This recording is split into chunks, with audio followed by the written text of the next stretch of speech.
Au milieu. D'accord, parce que sinon je peux les montrer directement avec mon ordinateur, je pense que vous pouvez les voir parce que c'est très intéressant. D'accord, ok.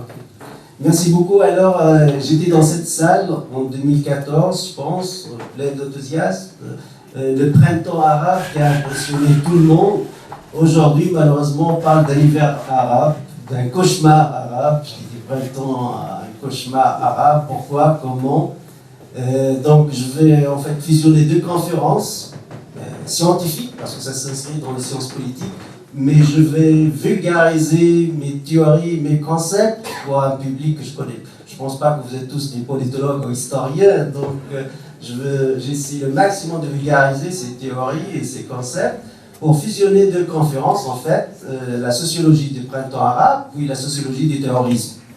Essayer de comprendre d'un point de vue scientifique qu'est-ce qui s'est passé, qu'est-ce qui se passe aujourd'hui, qu'est-ce que nous pouvons avoir demain. Pour le printemps arabe, on a parlé des révolutions. La révolution, on a deux approches, si vous voulez, plusieurs approches en fait pour définir qu'est-ce que c'est une révolution. Mais on va garder les deux grandes écoles, l'école des sciences politiques américaines et l'école marxiste classique. Pour l'école des sciences politiques américaines, une révolution, c'est un changement de pouvoir au sein des élites. Ça veut dire une élite qui tombe, une deuxième élite qui prenne le pouvoir. Donc, ce qui s'est passé en Tunisie, c'est une révolution, puisque l'élite qui gouverne, l'élite de Ben Ali, est tombée, et on a eu l'émergence d'une nouvelle élite. L'école marxiste dit non, ce n'est pas ça une révolution. La révolution, c'est la passation des pouvoirs d'une classe à une autre classe. C'est la Révolution française, 1789, c'est la passation des pouvoirs de la classe féodale à la classe bourgeoise, par exemple. Donc, une école qui ne parle que des classes, on répète le concept de classe tout le temps, et une autre qui ne parle que des élites. On répète le concept des élites tout le temps. Donc, grosso modo, ce sont les deux grandes écoles en sciences politiques du concept de révolution. Je ne vous cache pas, moi je suis adepte des sciences politiques américaines, malgré que je suis de gauche, mais les modèles américains m'ont fasciné en sciences politiques. Je critique souvent la politique américaine dans le monde arabe, mais en termes de sciences politiques, le modèle est fascinant. C'est le modèle de la sociologie de la révolution. Alors, pour simplifier la chose, on va dire que toute révolution a deux séries de facteurs. Les facteurs lointains qui s'accumulent, boum, et c'est le Big Bang, c'est la révolution. La deuxième série des facteurs sont les facteurs directs, ce que nous appelons la situation révolutionnaire. La situation révolutionnaire, par exemple en Tunisie, c'est déclenché le 17 décembre et c'est fini le 14 janvier par la fuite de Ben Ali. En Égypte, ça a pris 3 semaines. On appelle ça revolutionary situation, la situation révolutionnaire. Les facteurs lointains qui s'accumulent, c'est classique. Pour le monde arabe, on a l'explosion démographique.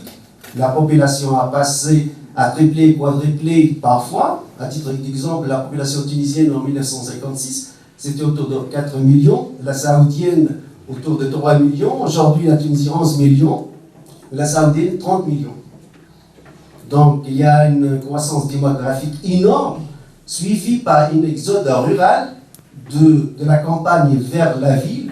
Donc on a eu les quartiers pauvres qui sont construits de l'immigration rurale vers les villes, ce que vont composer les bidonvilles, puis plus tard c'est la réserve de toute révolution, de toute contestation révolutionnaire.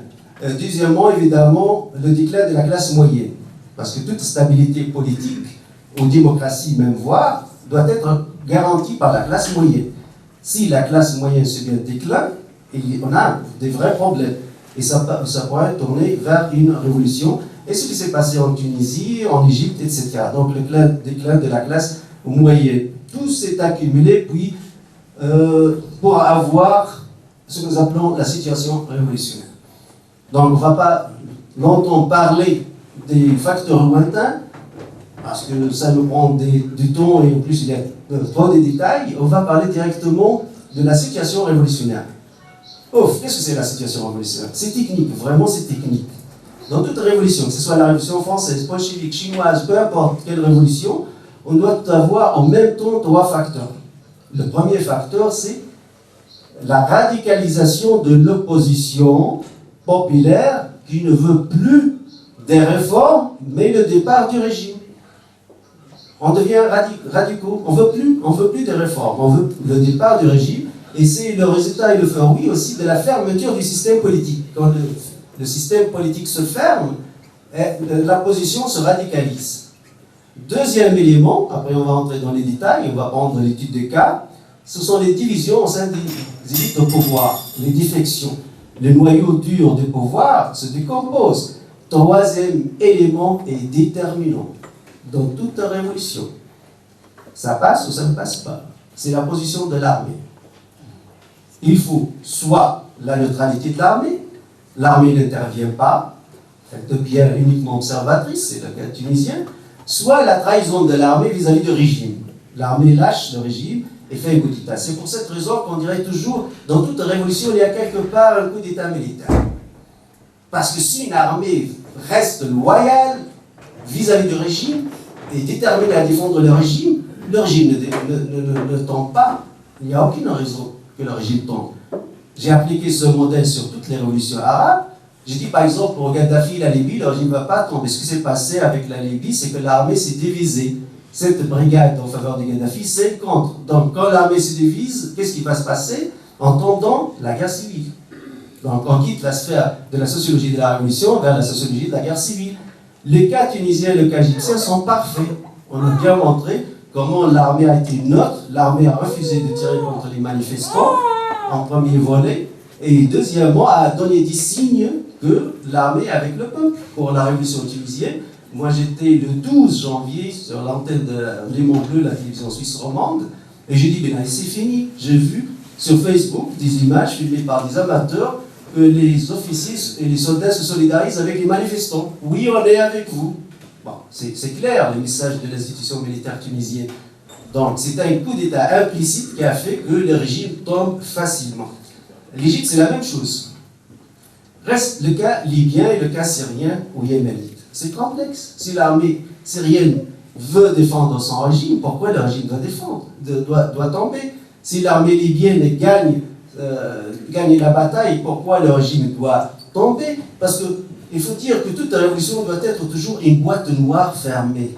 On utilise souvent ce terme dans les sciences politiques, boîte noire fermée, ça veut dire on ne doit pas accepter des interventions étrangères. Parce que imaginez-vous que la Révolution française a subi une intervention de l'armée allemande ou de l'armée anglaise. Qu'est-ce qui va se passer? La dynamique interne de la Révolution se perd. Après, on quitte la sphère de la sociologie de la Révolution vers les relations internationales et les rapports de force. Et ce qui se passe aujourd'hui en Syrie. Les Russes, les Chinois, les vétos, etc. On la quitte, il n'y a plus de boîte noire fermée. Là, on est dans une question de relations internationales et des rapports de force entre les nations. Alors, cas par cas, d'abord, il faut éviter la généralisation. Moi, j'étais contre le concept du printemps arabe. Je le mets toujours dans des guillemets, parce qu'on s'est inspiré de ce qui s'est passé dans l'Europe de l'Est. Parce que l'Europe de l'Est, l'Union soviétique, c'était un bloc communiste. Donc c'est pareil, la Tchécoslovaquie, la Roumanie, l'Union soviétique, etc. Ça se répète, le système. Mais le monde arabe, il n'est pas pareil. Chaque cas est différent que l'autre. La Tunisie, ce n'est pas le Maroc ce n'est pas l'Arabie Saoudite ce n'est pas le Yémen, le Yémen, ce n'est pas la Syrie. Donc, cas par cas, à mon avis, il faut traiter ce qui s'est passé dans le monde arabe. Alors, le fameux exemple, c'est l'exemple tunisien. On a vécu, comme j'ai dit, la radicalisation de l'opposition, puis l'institution militaire qui a pris position en faveur de la révolution, et troisièmement, les défections sont des pouvoirs. Moi, personnellement, je n'avais pas les détails, mais je dis c'est sûr qu'il y avait des défections. Et la preuve que la moitié du gouvernement de Ben Ali s'est mis en prison, la deuxième moitié du gouvernement de Ben Ali a continué à gouverner. Qu'est-ce que ça veut dire? Ça veut dire que le régime s'est cassé en deux. Les pro-Ben Ali sont en prison, ceux qui ont commis les coups d'État contre Ben Ali sont au pouvoir. On va voir ça dans la vidéo, parce que c'est une vidéo choquante. Deuxièmement, la radicalisation de l'opposition. Je comprends bien la position tunisienne et égyptienne, qui ne veut plus du régime, donc dégage. Dégage, on ne veut plus de vous, malgré le troisième du discours de Ben Ali ou de Moubarak, c'était un discours conciliateur. Ça veut dire, je vous ai compris, je suis prêt pour la réconciliation, donnez-moi encore une chance, je recule, je fais marche arrière, hop, mais là, ce qui se passe, c'est que l'opposition devient de plus en plus radicale. Elle prend de force parce que la dictature se base ou se fonde sur la crainte et la peur. C'est un système de crainte et de peur. Le jour où on voit le dictateur qui a peur, l'opposition prend de plus de force. Donc même en sociologie politique, on dit que le dictateur ne doit jamais donner des concessions pendant le processus révolutionnaire, pendant la situation révolutionnaire. Il peut faire des concessions avant ou après, mais pendant la situation révolutionnaire, le jour où Ben Ali a dit « Pardonnez-moi, c'est fini ». La même chose avec Moubarak. Gaddafi, par exemple, il a compris, non, vous êtes des traîtres, des rats, je vais vous suivre maison. Je ne cède pas. Le Syrien aussi, il a dit la même chose. Je ne fais pas des concessions, moi.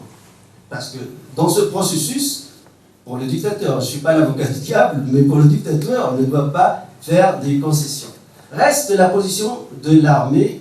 L'armée tunisienne a choisi, comme j'ai dit, le camp du peuple. Mais on va voir la vidéo, la version française.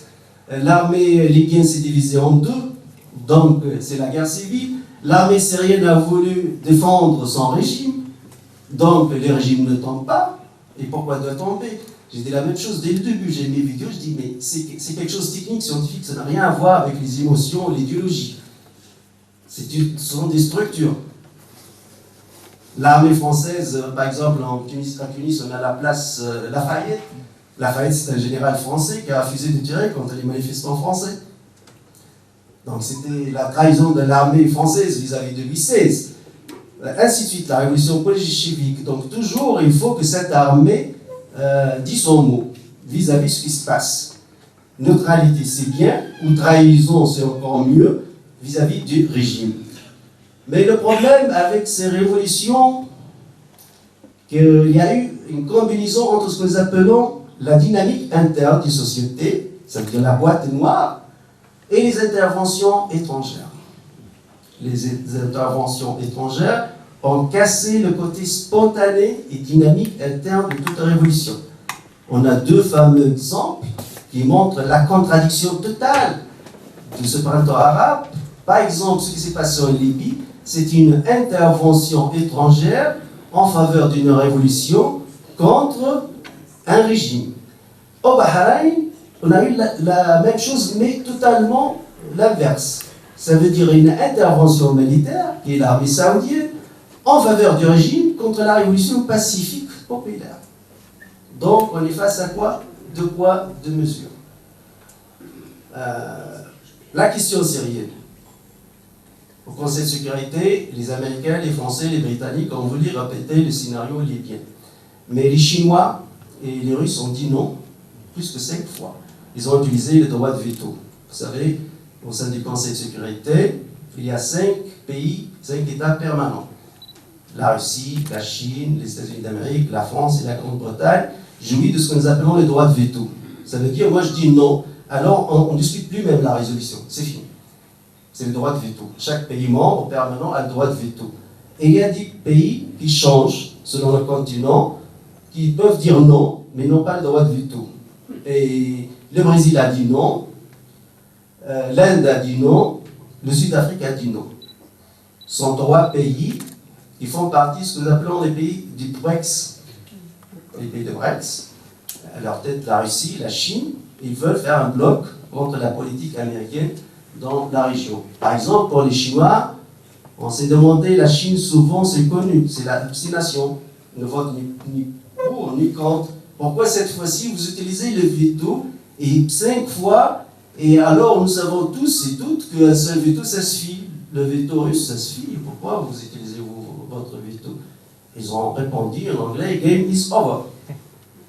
Le jeu c'est fini, on a compris ce qui se passe. C'est une nouvelle carte du monde arabe, du Moyen-Orient. Vous protégez des dictatures, vous voulez faire tomber des dictatures, on comprend bien. Il y a une politique de poids, de mesure, donc il n'y a pas de dynamique interne, il y a des interventions étrangères.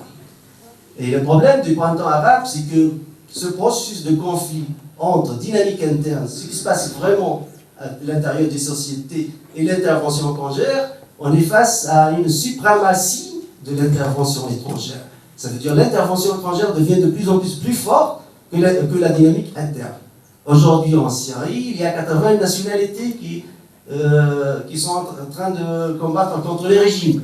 On ne peut pas parler de 80 nationalités étrangères, des Tchétchènes, des Turcs, des Maghrébins, des Tunisiens, etc., et des services secrets des pays étrangers, etc., et des bases militaires russes, des Turcs. Elle est où la boîte noire? Elle est où la dynamique interne? Le peuple syrien qui est responsable, lui-même, uniquement lui-même, responsable de son essor. C'est bon? Les vidéos sont prêtes? Voilà, la première vidéo, ça va vous choquer, frapper. C'est en anglais, pour les non-anglophones qui ne connaissent pas l'anglais. Joe Biden, c'est le vice-président américain. Il dit, devant des étudiants à l'université de Harvard, aux États-Unis d'Amérique, tout simplement, nos amis émiratis, qatariens, saoudiens, turcs ont créé, financé Daesh, afin d'éliminer coûte que coûte le régime de Bachar al-Assad. Il l'a dit en anglais, donc on va l'écouter. C'est le vice-président américain, c'est le numéro 2 aux États-Unis d'Amérique. Il y a du son? C'est là-bas que ça se passe.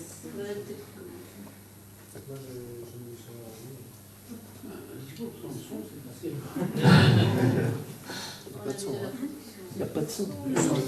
Parce que n'écoutez pas bien.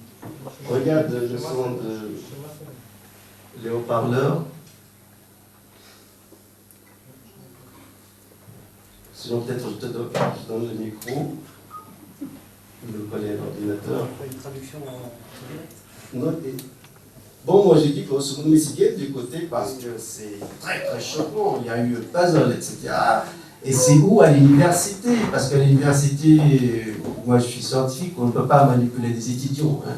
La manipulation, c'est les politiciens, sont les journalistes, malheureusement. Mais à l'université, on ne peut pas. L'université, c'est l'éthique du scientifique, comme disait Max Weber. L'éthique du scientifique. Essentially thrown out of Iraq, found open space and territory in eastern Syria, worked with al-Nusra, who we declared a terrorist group early on, and we could not convince our colleagues to stop supplying them. So what happened? Now all of a sudden, I don't want to be too facetious, but they have seen the Lord. Now we have, the president's been able to put together a coalition of our Sunni neighbors, because America can't once again go in to a Muslim nation and be the aggressor. It has to be led by Sunnis to go and attack a Sunni organization. And so what do we have for the first time? Now Saudi Arabia has stopped the funding going in. Saudi Arabia is allowing training on its soil of American forces under Title X open training. The Qataris have cut off their support for the most extreme elements of the terrorist organizations. And the Turks, President Erdogan told me, he's an old friend, said, you were right, we let too many people through. Now they're trying to seal their border. My constant cry was that our biggest problem is our allies. Our allies in the region were our largest problem in Syria. The Turks are great friends, and I have a great relationship with Erdogan, which I just spend a lot of time with. The Saudis, the Emiratis, etc. What are they doing? Excusez-moi, vous ne pourriez pas quand même traduire pour les non-anglophones? Oui, je dis, grosso modo, Joe Biden, c'est le vice-président américain, c'est le numéro 2 après Obama. Il dit intégralement devant les étudiants de l'université de Harvard, aux États-Unis d'Amérique, nos amis qatariens, saoudiens, turcs ont financé, créé Daesh. Parce que Daesh était l'organisation terroriste. C'est ce qu'on entend sur le plateau. Vous êtes d'accord avec ce côté binaire ou c'est... Alors, deuxième vidéo, là c'est l'ex-ministre des Affaires étrangères français, Laurent Dumas, qui parlait de la Syrie. Ce qui s'est passé de la Syrie avant même les événements en Syrie. C'est quelques années avant les événements, avant la crise. Bon. Vous êtes d'accord avec ce côté binaire ou c'est plus compliqué que ça? C'est très compliqué du fait de l'agrégation de tout le monde qui est là, évidemment. Mais en substance, c'est ça. C'est deux camps qui s'affrontent. Moi, je vais vous dire quelque chose. J'étais il y a 2 ans à peu près, avant que les hostilités commencent en Syrie. Je me trouvais en Angleterre par hasard pour d'autres choses, pas du tout de la Syrie. J'ai rencontré des responsables anglais. Et quelques-uns qui sont mes amis m'ont avoué, en me sollicitant, qu'il se préparait quelque chose en Syrie. C'était en Angleterre, pas en Amérique. L'Angleterre préparait l'invasion des rebelles en Syrie. Et on m'a même demandé à moi, sous le prétexte que j'étais ancien ministre des Affaires étrangères, si je participerais comme ça. Je lui ai évidemment dit le contraire. J'ai dit, écoutez, moi, je suis français, ça ne m'intéresse pas. Et c'est pour dire que cette opération vient de très loin. Elle a été préparée, conçue, organisée. Hein? Excusez-moi, dans quel but? L'idée de renverser le machin, c'est quoi, je vais vous dire? La finalité? Dans le but très simple, mais le but très simple, de destituer le gouvernement syrien, parce que dans la région, il est important de savoir que ce régime syrien a des propos anti-israéliens. Et que par conséquent, tout ce qui bouge dans la région autour, moi j'ai la confidence du Premier ministre israélien qui remonte très longtemps, qui m'avait dit on essaiera de s'entendre avec le Premier ministre, avec les États autour. Et ceux qui ne s'entendront pas, on les abattra. C'est une politique, c'est une conception de l'histoire. Pourquoi pas, après tout? Mais il faut le savoir. Frédéric Elbet, Turchet, puis c'est ce qu'on entend sur le plateau. Oui. Vous êtes d'accord avec ce côté binaire ou c'est plus compliqué que cela? C'est encore plus choquant. C'est la version française à TF1 sur ce qui s'est passé en Tunisie. Ce n'est pas une révolution pour eux, c'est un coup d'État militaire américano-tunisien entre l'armée et la CIA, mené par le ministre des Affaires étrangères tunisien et le chef de l'armée tunisienne contre Ben Ali. C'est TF1, donc ce n'est pas France 24 ou France 2. Cela veut dire c'est une chaîne privée. L'État français ne prend pas totalement la responsabilité. En même temps, l'information n'était pas à la une au début du téléjournal. C'était au milieu, dans un petit reportage glissé. En Tunisie, la population... Voilà. Avec une autre histoire qui n'a pas un lien entre la deuxième partie. En Tunisie, la population réclame elle aussi. C'est bon? Allez-y, merci. Aussi la dissolution du gouvernement de transition. La pression de la rue reste très forte aujourd'hui. Par exemple, des milliers de jeunes venus du centre du pays ont convergé vers Tunis et ont décidé, vous le voyez, de rester ce soir devant le palais du Premier ministre, bravant ainsi le couvre-feu qui est maintenu. En même temps, un appel à la grève illimitée des enseignants du primaire a été lancé pour demain, date théorique de la reprise des cours. Revenons aussi sur les conditions du départ de l'ancien président Ben Ali, car bien des questions se posent, notamment pour les Tunisiens. On en sait un peu plus sur ces conditions. Les États-Unis et l'armée auraient joué un rôle important. Les explications de Lisson Bougul. Secret de ces armées, sinon c'est l'anarchie totale. Et ce sont les terroristes qui vont bénéficier. D'ailleurs, si on regarde la carte du monde, où sont les terroristes? En Mali, parce qu'il n'y a plus d'État. En Somalie, parce qu'il n'y a plus d'État. En Afghanistan, parce qu'il n'y a plus d'État. En Irak, ou une partie d'Irak, parce qu'après l'invasion américaine en 2003, ils ont démoli l'armée irakienne et les services secrets irakiens. Donc, un vide total. En Libye aussi, on a cassé l'armée de Gaddafi, c'est ses services secrets, sa police, on a laissé le pays comme il est. Avec des centaines de milices, évidemment, le terrorisme prospère. Parce que la souris ne trouve pas un chat qui pourrait la freiner ou la manger. Les chats, ce sont les armées puissantes et les services secrets puissants qui freinent le terrorisme. Parce que, comme je vous ai dit, en Irak ou en Syrie, dans des parties, pas toute la Syrie, en Libye, ce ne sont pas des services secrets dans le monde. Ce sont des micro-États qui existent devant tout le monde. Donc, ça, ce sont des causes d'ordre politique et structurel. Bon, maintenant, rapidement, je pense que je ne vais pas être long pour vous, votre histoire. Aussi, pour le deuxième volet, il y a le terrorisme. On distingue aussi entre les terroristes citadins et les terroristes des maquis. En Tunisie, en Algérie, ce terrorisme citadin, c'est une histoire qui concerne la police, les services de renseignement. Des maquis, c'est une histoire qui concerne les armées. Et pour les armées qui sont classiques comme l'armée tunisienne ou algérienne ou syrienne ou égyptienne, doivent prendre un certain temps afin de s'adapter à la guerre des terroristes, la guerre des guerriers, hein, parce que les terroristes ils agissent comme des fantômes. On ne les voit pas. Ce n'est pas une armée classique qui défend des positions.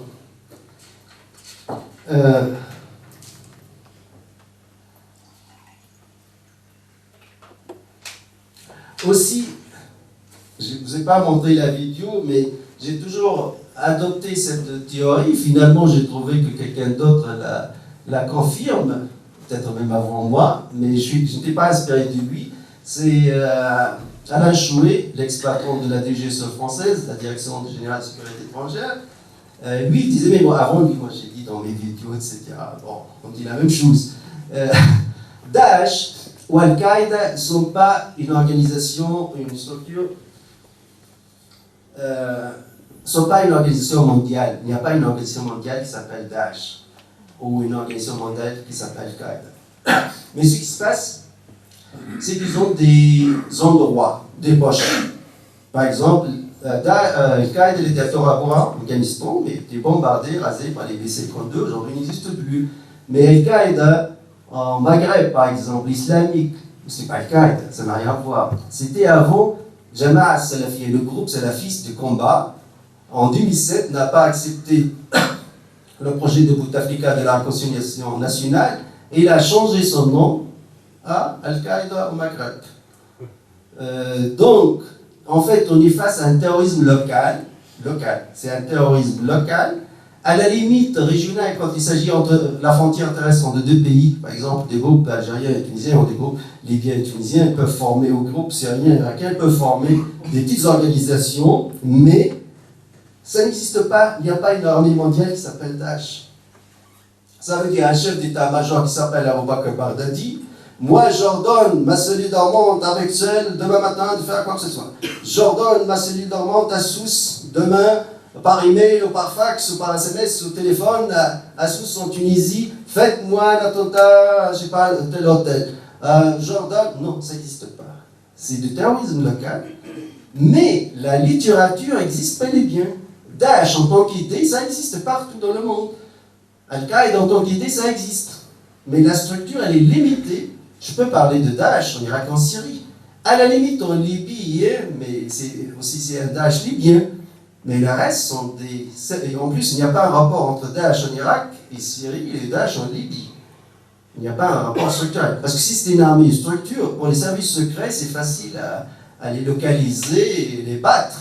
Mais ils sont face à un terrorisme local et une petite cellule. Et maintenant, je vais parler d'un concept, je vous explique vraiment parce qu'il y a un concept en sciences politiques, ce que nous appelons la dynamique interne d'un groupe terroriste. Qu'est-ce que c'est la dynamique interne d'un groupe terroriste?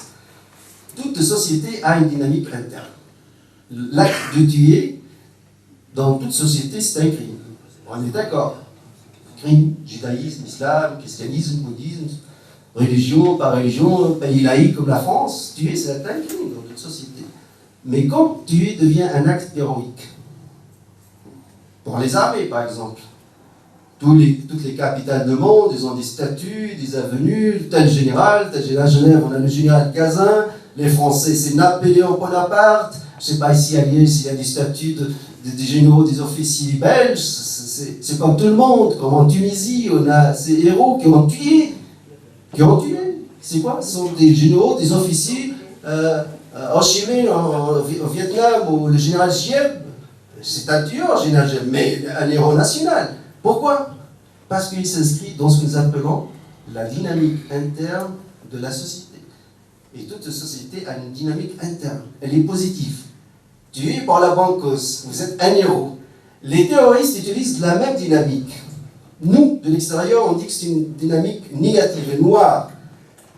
Mais c'est le même processus. C'est un groupe, une cellule de 10 personnes, entre eux. Si vous tuez tel et tel voisin, mécréant à travers la police, etc., vous allez au paradis, ou il va à l'enfer, etc. Donc, il y a la mobilisation morale, la mobilisation éthique, il y a l'encouragement mutuel, parce que c'est comme une secte, c'est comme un circuit fermé, c'est une dynamique interne d'un groupe. Le même jeune, comment on le repère? Moi, j'ai donné des conseils même pour le colloque avec la police à Lisbonne, ou même tunisien, etc., même à la télévision, je dis ça en public, évidemment, je donne des conseils comment casser ces dynamiques internes. On a une cellule, par exemple, dormante à Tunis, comment on doit casser cette cellule? D'abord la famille. La famille, elle observe un changement rapide et brutal du comportement de ses fils. D'un coup, il ne dit pas bonjour à sa maman, il met en doute le comportement de sa sœur. Pourquoi tu te maquilles? Pourquoi tu fais quoi? Ton frère, vous n'êtes pas des bons pratiquants, etc. Parce qu'il est en train de quitter la dynamique interne de la société, qui est positive, vers une autre dynamique interne totalement différente, qui est la dynamique négative. il quitte une dynamique vers une autre. Si on arrive à prendre un terroriste de cette cellule de personnes, on le remet dans sa propre grande dynamique, il devient quelqu'un comme tous les autres. D'ailleurs, c'est pour cette raison, avant de commettre leurs attentats, ils les isolent de la famille surtout. La famille, les amis d'enfance, les êtres les plus chers à ce futur terroriste, on l'isole de sa dynamique positive, interne, de toute la société. Parce que comme je vous ai dit, le fait de tuer, ça pourrait être héroïque. Pour les armées, la même chose, ils ont réussi à créer ces dynamiques internes. Donc à nous de casser ces dynamiques, d'infiltrer ces dynamiques, de trouver des brèches dans ces dynamiques. Souvent dans la cellule terroriste, on a le chef, il est déterminé, c'est un sanguinaire, son adjoint presque la même chose, mais sur 10 personnes, on peut trouver 2 taurois qui sont encore hésitants. Ils peuvent reculer, ils peuvent faire marche arrière. Ils sont récupérables, mais à condition qu'on ait un plan social, économique, politique, psychologique, religieux même, afin de le récupérer. Et la famille, je répète toujours, la famille, c'est la première ligne de défense. Parce que c'est le premier radar qui capte, avant les services secrets, avant tout le monde. Dès qu'on capte un changement de comportement, c'est l'alarme. Il faut tirer le sonnet de l'alarme, savoir qu'est-ce qui se passe.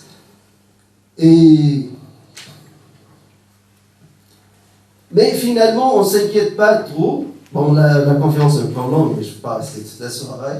Finalement, on ne s'inquiète pas trop parce que le terrorisme n'était pas allé loin à travers l'histoire. Il n'a pas créé des États. Jamais des terroristes ont réussi à fonder un État, sauf le Qaïda, je ne sais pas, Daesh a certes micro-État, parce que ce n'est pas reconnu, on ne peut pas parler. C'est un pouvoir, en fait. J'appelle techniquement, scientifiquement parlant, une structure de pouvoir. Parce que parler d'un État, il faut la reconnaissance de l'ONU, de sa sécurité, etc. Donc, il y a une structure de pouvoir à Sirte, de terroristes, mais par une, je ne dis pas complicité, je dis, pour le moment, en tout cas, l'OTAN est passif, parce qu'il n'intervient pas. La 6e flotte américaine aussi passive, les Russes sont intervenus largement contre Daesh en Syrie. Mais le terrorisme n'a aucun avenir. Ils ne vont jamais fonder des États. Ils ne vont jamais déterminer des États. L'État tunisien ne va pas se fondre. L'État algérien non plus. L'État égyptien non plus. L'État syrien non plus. La seule chose, la crainte, c'est quand on intervient de l'extérieur, on détruit des États, donc le terrorisme prospère. Parce qu'ils ne trouvent plus le chat qui le surveille. L'armée nationale et les services secrets forts, puissants. Mais en général, les services ennemis, c'est tout. Les Algériens ont beaucoup souffert avant nous tous, les années 90.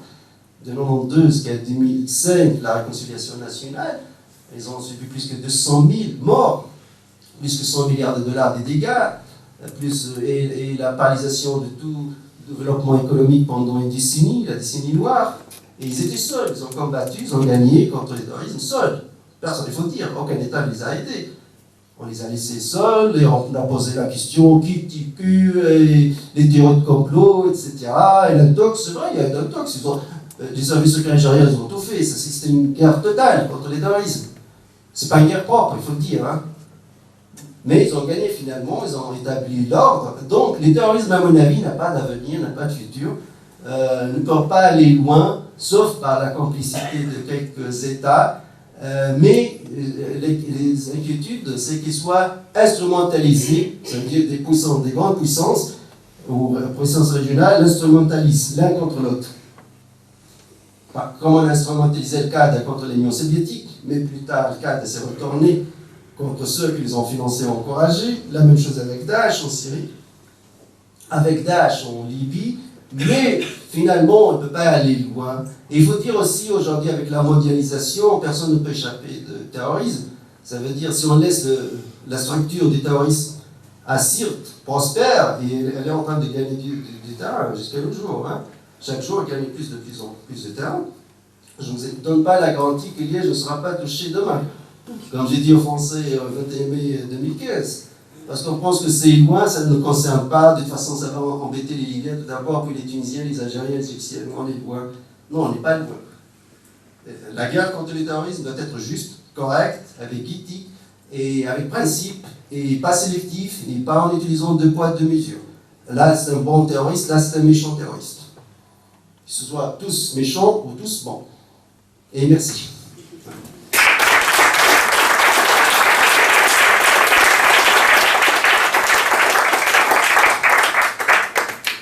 Voilà, merci.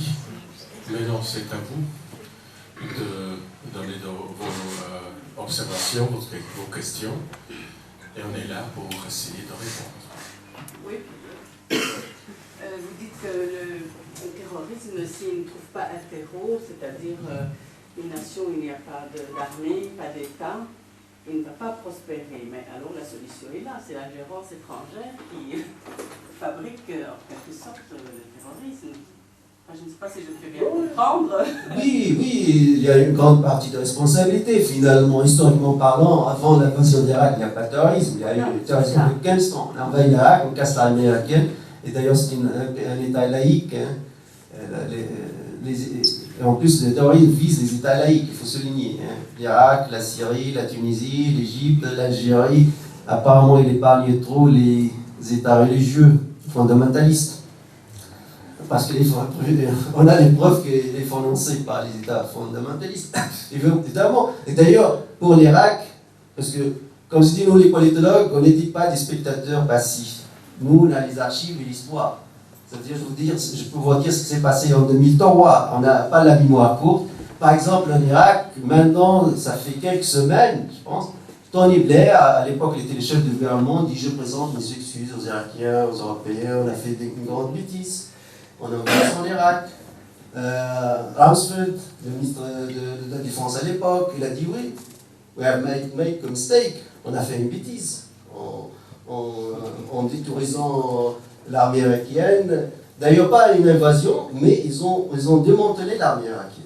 Et d'ailleurs, c'est une armée de majorité chiite, on ne peut pas parler des confessions. Et donc, il n'y a plus de structure. Il n'y a plus de structure, tous les terroristes du monde sont là. La même chose pour la Libye, au moins, moi je ne défends pas un clan au sein du pouvoir, jamais, mais je défends la structure de l'État. En Libye, vous avez détruit l'armée libyenne, les services secrets libyens, d'accord, ok, mais l'alternative c'est quoi? Le vide est rempli par les terroristes. Oui. Dans votre conférence,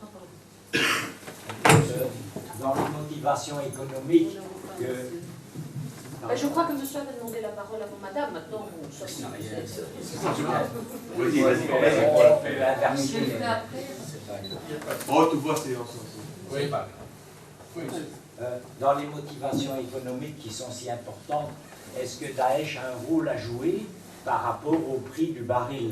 L'Arabie Saoudite souffre d'un prix bas, alors que les États-Unis aiment un prix bas du baril. On voit. Est-ce que Daesh a un rôle dans cet échiquier? Daesh a volé le pétrole syrien et une partie du pétrole irakien. Bon, là, les quantités sont très faibles, il faut le dire.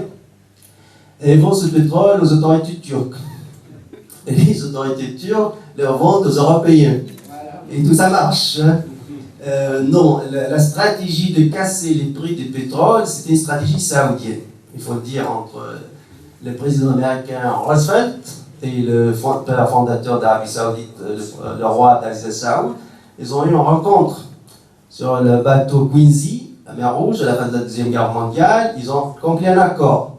Pétrole contre la protection de la famille royale.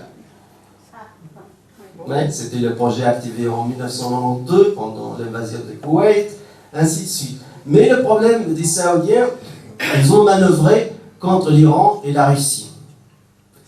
Et en troisième lieu, l'Algérie. Pour que la Russie, parce que la Russie est devenue forte par son gaz, son pétrole, la même chose pour l'Iran. Donc voilà, on va produire plus, la surproduction qui mène à la chute du prix de pétrole. Mais ils sont tombés dans leur propre piège, parce que les Russes ils ont dit de toute façon, on va nous aussi faire coller notre pétrole, notre gaz. Les Iraniens c'est la même chose, et on va voir qui va gagner à la fin, parce que les Iraniens ils ont dit de toute façon, nous, on n'a que 30% de nos revenus qui viennent du pétrole et du gaz. Les Russes ils ont dit la même chose, or vous les Saoudiens c'est plus que 90%. Qui viennent de votre recette d'hydrocarbures.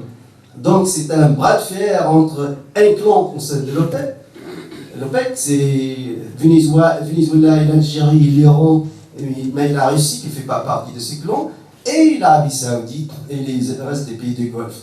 Mais à mon avis, les Saoudiens sont perdants parce que selon les statistiques, ils vont subir une faillite du budget d'État en 2020 si on continue avec le même prix de pétrole. Donc moi j'ai deux remarques par rapport à ce que vous avez dit. Il y a des facteurs économiques, politiques et autres. Et surtout un élément qui m'intéresse beaucoup, c'est le fait qu'on puisse déterminer le profil d'un futur terroriste en voyant que la personne s'éloigne de sa famille, tout ça. Donc ça, c'est des moyens de pouvoir réellement découvrir au sein d'une famille si on a ou non au sein de la famille quelqu'un qui finalement est un futur terroriste. Ça, c'est un élément très important que j'ai découvert dans votre conférence. Mais l'autre aspect que vous avez, parce qu'on n'a peut-être pas le temps, mais c'est les aspects économiques, mais beaucoup plus importants, c'est-à-dire le pouvoir, c'est-à-dire quels sont les pays qui vont à l'encontre des États-Unis. Ben, c'est l'Iran, c'est la Syrie, il y a les réserves d'eau aussi qui sont les deuxième facteurs après le pétrole. Et ça, je trouve que c'est important de savoir pourquoi les États-Unis interviennent là-dedans, parce qu'eux veulent avoir le pouvoir. Est-ce que vous pouvez dire quelque chose par rapport à ça? La question exactement, c'est quoi? Il y a deux choses. D'abord, le fait que j'ai... c'est bon, ça j'ai compris, on est d'accord. Mais que vous ne parlez pas suffisamment, ou en tout cas pas eu le temps de parler du fait que les États-Unis ont... L'instrumentalisation. Voilà, donc pourquoi ils veulent...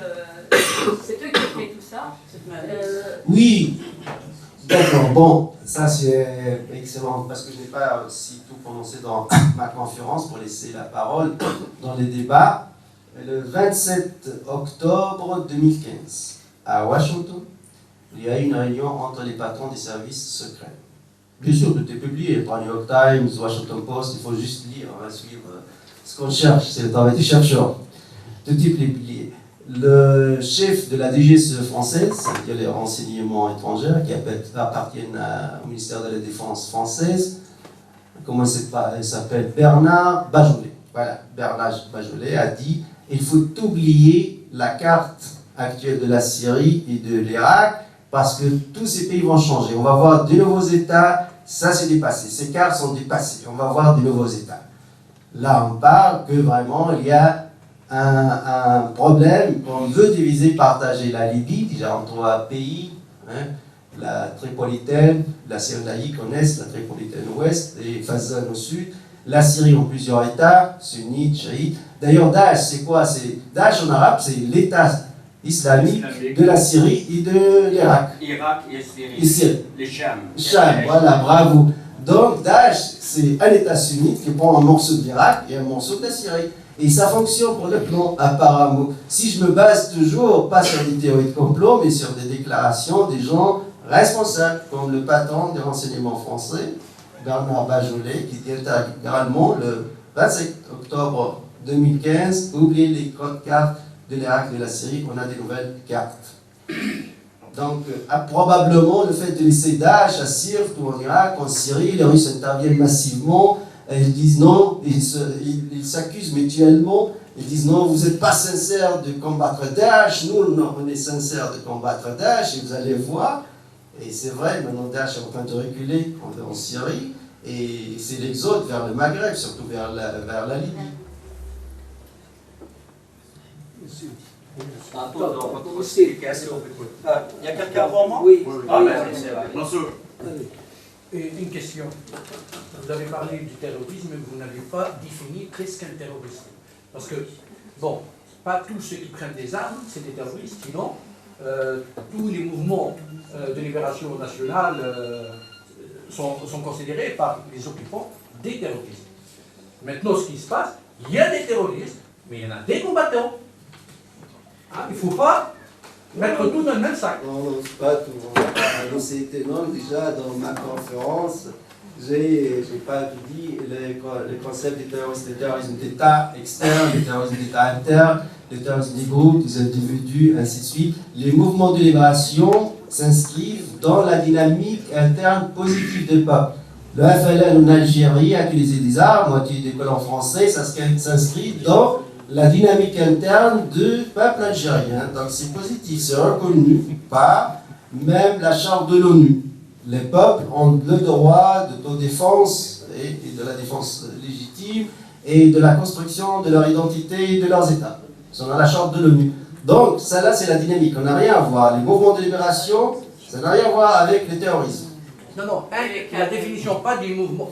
Qu'est-ce qu'un terroriste et qu'est-ce qu'un combattant? Bon, vous venez de dire c'est positif, mais parce que ce qui se passe maintenant en Syrie, comment on est arrivé là? Ce qui s'est passé, ce qui se passe en Libye, comment on est arrivé là? Parce que le peuple libyen, le peuple syrien s'est soulevé aussi. Ils voulaient avoir aussi leur printemps. Ils se sont soulevés pacifiquement. Ça fait des années. Et des milliers de gens qui sont tombés, des manifestants. Kadhafi, il est bombardé avec des avions. Hein. Des manifestants. Ça, c'est l'histoire. C'est pas comme moi qui le dis. En Syrie, exactement le même. Assad est bombardé, son peuple, avec des avions, des manifestants pacifistes. Il n'y avait pas d'armes. Ça a duré des années, on n'a pas bougé, on l'a laissé faire. Et qu'est-ce qui s'est passé? La situation s'est comprimée. D'ailleurs, on a des révolutionnaires qui ont pris les armes. Ce n'est pas seulement un groupe, il y a beaucoup de groupes. Parce que c'est dans chaque région, ils ont eu marre, ils ont pris les armes. Il y a des milliers qui sont tombés. Des centaines tous les jours en suivant tous les jours des centaines de personnes qui tombaient.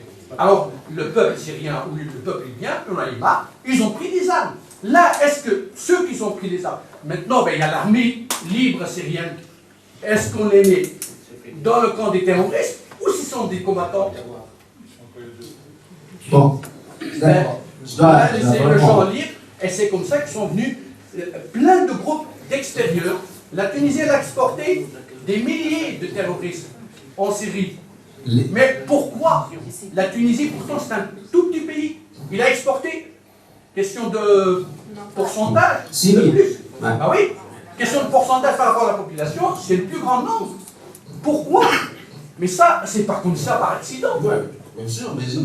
C'est aussi historique. C'est des enfants de Ben Ali. Ouais.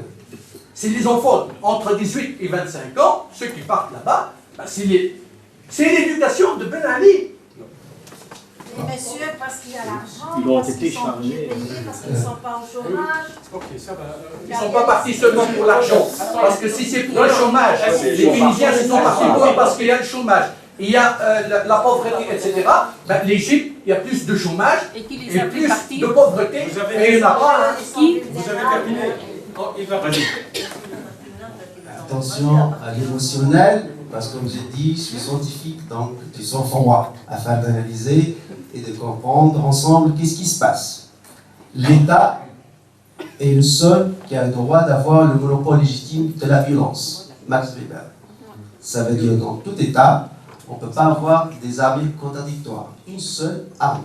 L'État jouit alors du monopole légitime de la violence. Ce qu'elle a dit Abraham Lincoln, qui a refusé la cession du Sud, ou Franco en Espagne, ou partout où il y a eu des guerres civiles. Donc, partons de ce sujet-là. Maintenant, qu'est-ce qui s'est passé en Libye ancienne? Tout d'abord, moi je suis contre un concept qui dit qu'il y a une révolution armée au XXIe siècle. Dans toute l'Europe de l'Est, y compris l'Union soviétique, on a eu des chutes des régimes, mais sans jamais avoir une révolution armée. On n'a pas de révolution armée au XXIe siècle. Ça tombe dans la guerre civile. La guerre civile, ce n'est pas une révolution, ça veut dire deux camps sont armés et ils se bagarrent. Ce qui s'est passé en Libye et en Syrie. Moi, je ne pense jamais qu'il y a des manifestants pacifiques qui ont été opprimés et d'un coup, ils utilisent les missiles TOW. La dernière génération crie très sophistiquée. Il faut des années d'entraînement sur ces missiles.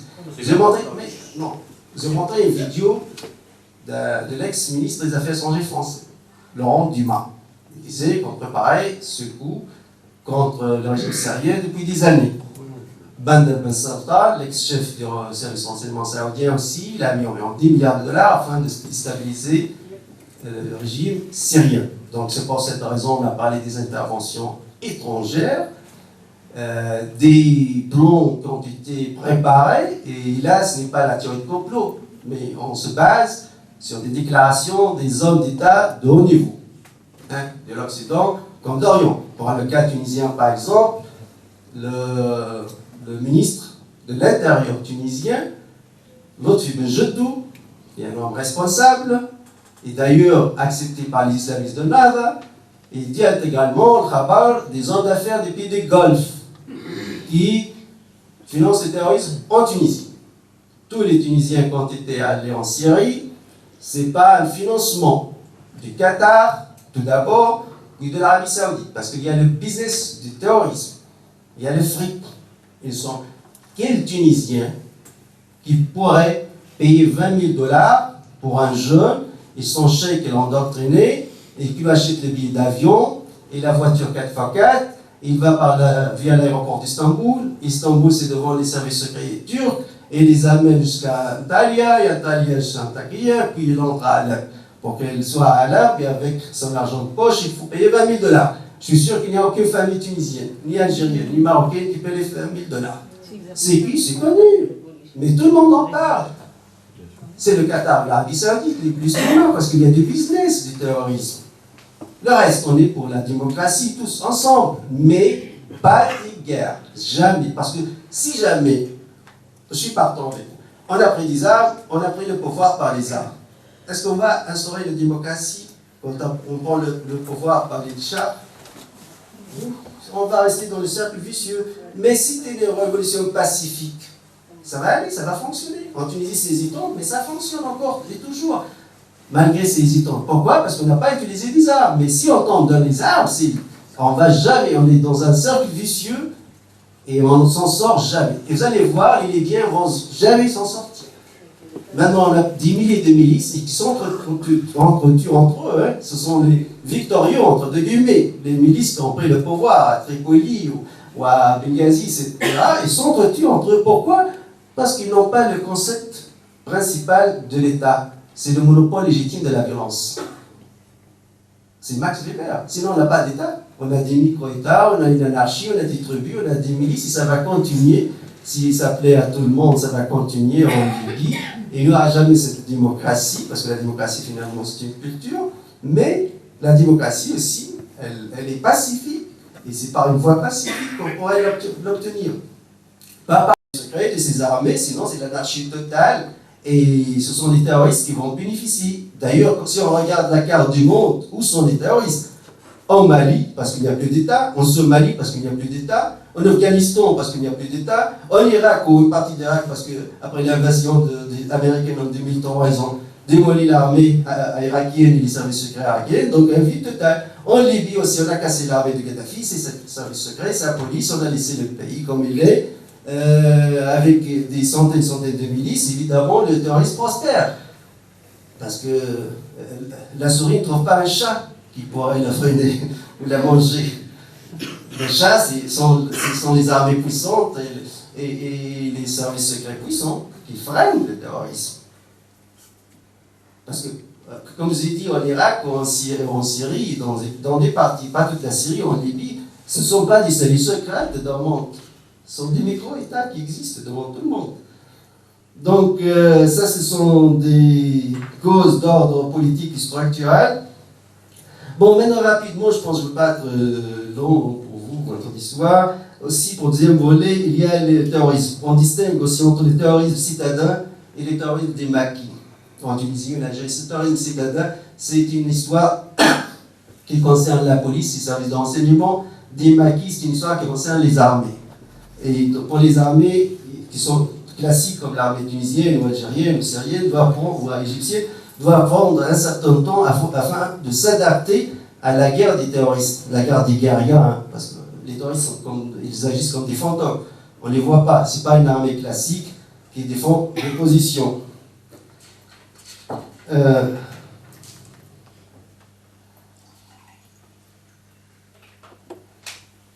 Aussi, je ne vous ai pas montré la vidéo, mais j'ai toujours adopté cette théorie. Finalement, j'ai trouvé que quelqu'un d'autre la confirme, peut-être même avant moi, mais je n'étais pas inspiré de lui. C'est Alain Chouet, l'ex-patron de la DGSE française, la Direction Générale de Sécurité étrangère.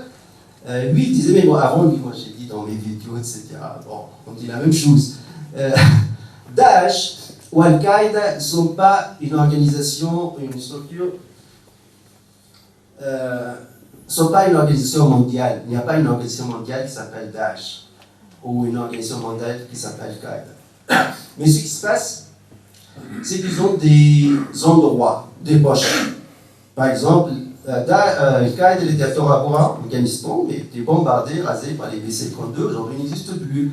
Mais Al-Qaïda, en Maghreb par exemple, islamique, c'est pas Al-Qaïda, ça n'a rien à voir. C'était avant Jama'a Salafiyya, le groupe salafiste de combat, en 2007, n'a pas accepté le projet de Bouteflika de la réconciliation nationale et il a changé son nom à Al-Qaïda au Maghreb. Donc, en fait, on est face à un terrorisme local, c'est un terrorisme local, à la limite régionale quand il s'agit entre la frontière terrestre entre deux pays, par exemple des groupes algériens et tunisiens ou des groupes libyens et tunisiens peuvent former, ou groupes syriens et irakiens peuvent former des petites organisations, mais ça n'existe pas, il n'y a pas une armée mondiale qui s'appelle Daesh.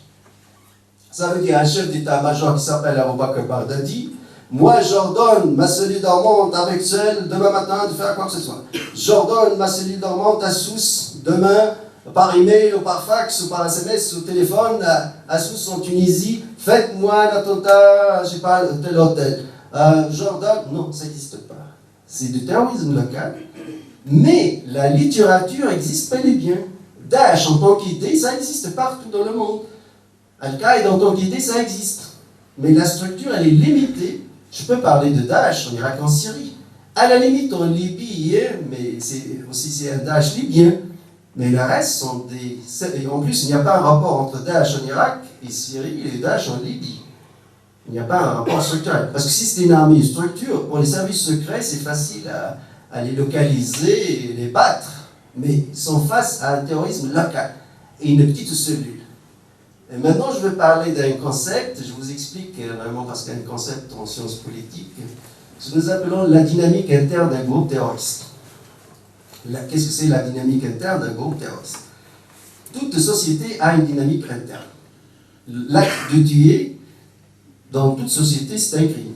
On est d'accord. Crime, judaïsme, islam, christianisme, bouddhisme, religion, par religion, pays laïque comme la France, tuer, c'est un crime dans toute société. Mais quand tuer devient un acte héroïque, pour les armées par exemple, toutes les capitales du monde, ils ont des statues, des avenues, tel général, à Genève, on a le général Cazin, les Français, c'est Napoléon Bonaparte, je ne sais pas ici à Liège s'il y a des statues des généraux, des officiers belges, c'est comme tout le monde, comme en Tunisie, on a ces héros qui ont tué. C'est quoi? Ce sont des généraux, des officiers, en Chine, au Vietnam, ou le général Gieb, c'est un tueur, général Gieb, mais un héros national. Pourquoi? Parce qu'il s'inscrit dans ce que nous appelons la dynamique interne de la société. Et toute société a une dynamique interne. Elle est positive. Tué par la bonne cause, vous êtes un héros. Les terroristes utilisent la même dynamique. Nous, de l'extérieur, on dit que c'est une dynamique négative et noire. Mais c'est le même processus. C'est un groupe, une cellule de 10 personnes, entre eux. Si vous tuez tel et tel voisin, mécréant à travers la police, etc., vous allez au paradis, ou il va à l'enfer, etc. Donc, il y a la mobilisation morale, la mobilisation éthique, il y a l'encouragement mutuel, parce que c'est comme une secte, c'est comme un circuit fermé, c'est une dynamique interne d'un groupe. Le même jeune, comment on le repère? Moi, j'ai donné des conseils même pour le colloque avec la police à Lisbonne, ou même tunisien, etc., même à la télévision, je dis ça en public, évidemment, je donne des conseils comment casser ces dynamiques internes. On a une cellule, par exemple, dormante à Tunis, comment on doit casser cette cellule? D'abord la famille. La famille, elle observe un changement rapide et brutal du comportement de ses fils. D'un coup, il ne dit pas bonjour à sa maman, il met en doute le comportement de sa sœur. Pourquoi tu te maquilles? Pourquoi tu fais quoi? Ton frère, vous n'êtes pas des bons pratiquants, etc. Parce qu'il est en train de quitter la dynamique interne de la société, qui est positive, vers une autre dynamique interne totalement différente, qui est la dynamique négative. Et qui est une dynamique vers une autre. Si on arrive à prendre un terroriste de cette cellule de personnes, on le remet dans sa propre grande dynamique, il devient quelqu'un comme tous les autres. D'ailleurs, c'est pour cette raison, avant de commettre leurs attentats, ils les isolent. De la famille surtout. La famille, les amis d'enfance, les êtres les plus chers à ce futur terroriste, on l'isole de sa dynamique positive, interne, de toute la société. Parce que comme je vous ai dit, le fait de tuer, ça pourrait être héroïque. Pour les armées, la même chose, ils ont réussi à créer ces dynamiques internes. Donc à nous de casser ces dynamiques, d'infiltrer ces dynamiques, de trouver des brèches dans ces dynamiques. Souvent dans la cellule terroriste, on a le chef, il est déterminé, c'est un sanguinaire, son adjoint presque la même chose, mais sur 10 personnes, tu peux trouver 2 taurois qui sont encore hésitants. Ils peuvent reculer, ils peuvent faire marche arrière. Ils sont récupérables, mais à condition qu'on ait un plan social, économique, politique, psychologique, religieux même, afin de le récupérer. Et la famille, je répète toujours, la famille, c'est la première ligne de défense. Parce que c'est le premier radar qui capte, avant les services secrets, avant tout le monde. Dès qu'on capte un changement de comportement, c'est l'alarme. Il faut tirer le sonnet de l'alarme, savoir qu'est-ce qui se passe.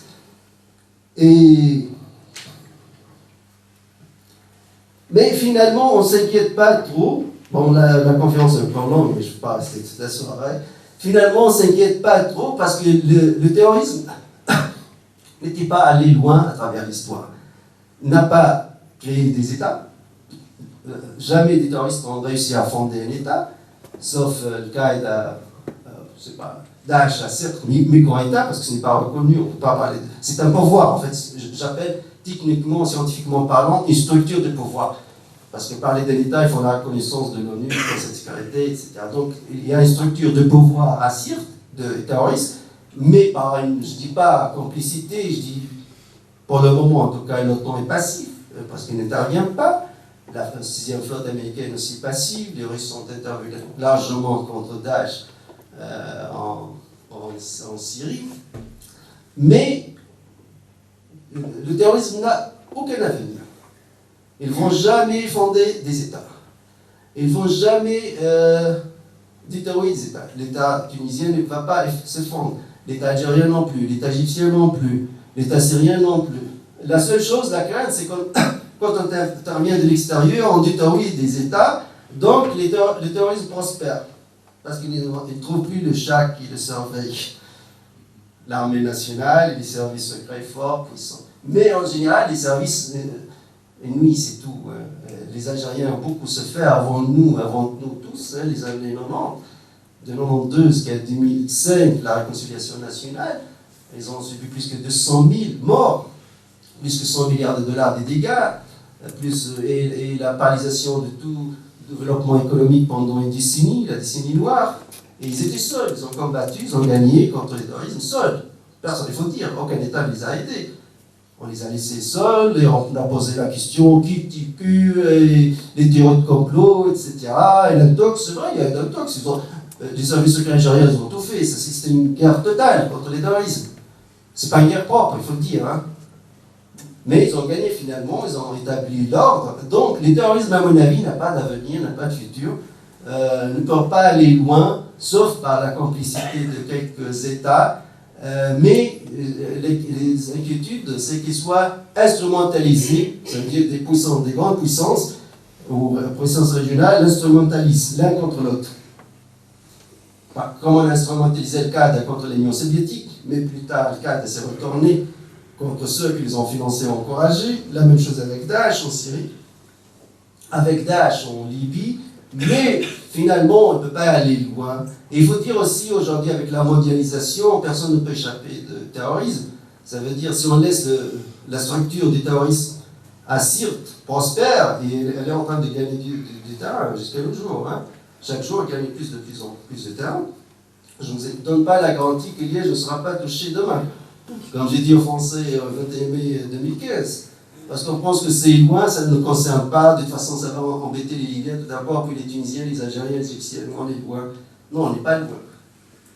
La guerre contre le terrorisme doit être juste, correcte, avec éthique et avec principe, et pas sélectif, et pas en utilisant deux poids, deux mesures.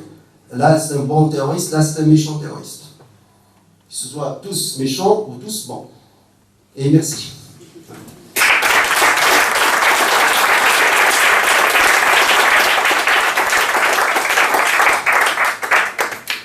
Voilà, merci. Maintenant, c'est à vous de donner vos observations, vos questions, et on est là pour essayer de répondre. Oui. Vous dites que le terrorisme, s'il ne trouve pas un terreau, c'est-à-dire une nation où il n'y a pas d'armée, pas d'État, il ne va pas prospérer. Mais